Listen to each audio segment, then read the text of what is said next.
पहले chief of defence staff यानी CDS थे और उनका कार्यकाल मार्च 2023 तक था। बुधवार शाम जब जनरल बिपिन रावत की हेलीकॉप्टर हादसे में मौत की आधिकारिक पुष्टि हुई, उसके बाद कैबिनेट कमेटी ऑन सिक्योरिटी यानी सीसीएस की बैठक बुलाई गई थी। सुरक्षा मामलों की मंत्रिमंडलीय समिति सीसीएस की बैठक में हेलीकॉप्टर हादसे पर सेना प्रमुख ने सभी को ताज़ा हालात से अवगत कराया। इस बैठक के खत्म होने के साथ ही जनरल बिपिन रावत के उत्तराधिकारी के बारे में चर्चा शुरू हो गई। भारत के अगले सीडीएस कौन होंगे, कब तक उनके नाम का ऐलान होगा, वो पूर्णकालिक होंगे या फिर अगले 1 साल के लिए, इस बारे में भारत सरकार की तरफ से अब तक कोई जानकारी नहीं आई है। बीबीसी ने इस बारे में रक्षा क्षेत्र से जुड़े रहे वरिष्ठ रिटायर्ड अधिकारियों से उनकी राय जानी। जानकारों का कहना है कि सरकार ने सीडीएस की चयन प्रक्रिया और पद की योग्यता के बारे में कोई रूल बुक सार्वजनिक नहीं की है। जनरल बिपिन रावत भारत के पहले सीडीएस होंगे, इसकी घोषणा 20 दिसंबर 2019 को सरकार की तरफ से जारी प्रेस विज्ञप्ति के माध्यम से की गई थी, जिसमें इसे केंद्र सरकार का फैसला बताया गया था। अभी जनरल बिपिन रावत का तकरीबन 1 साल से ज्यादा का कार्यकाल बाकी था।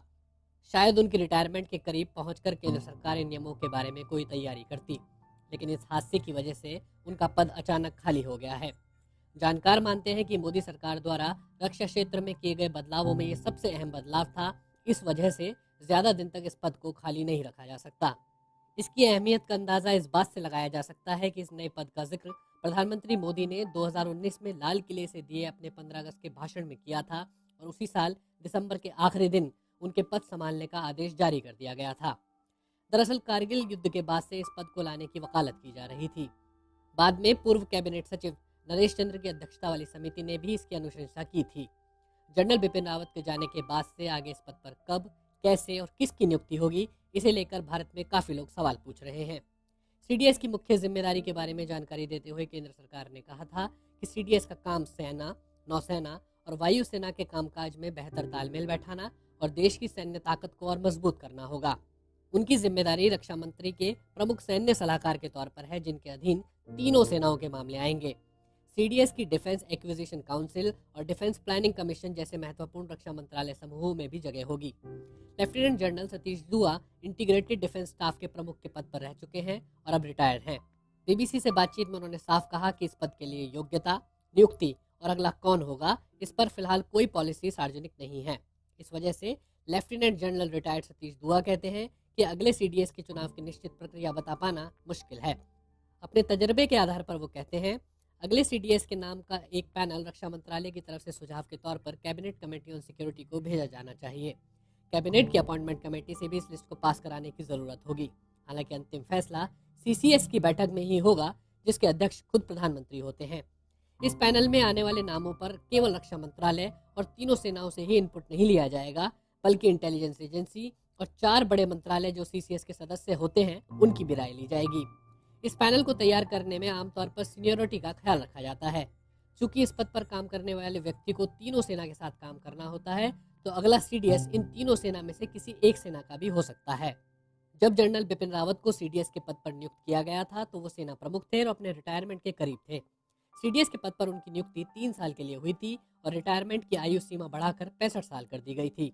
इस वजह से जानकार मानते हैं कि सीडीएस पद के लिए आयु सीमा 65 साल की है और कार्यकाल 3 साल का हो सकता है।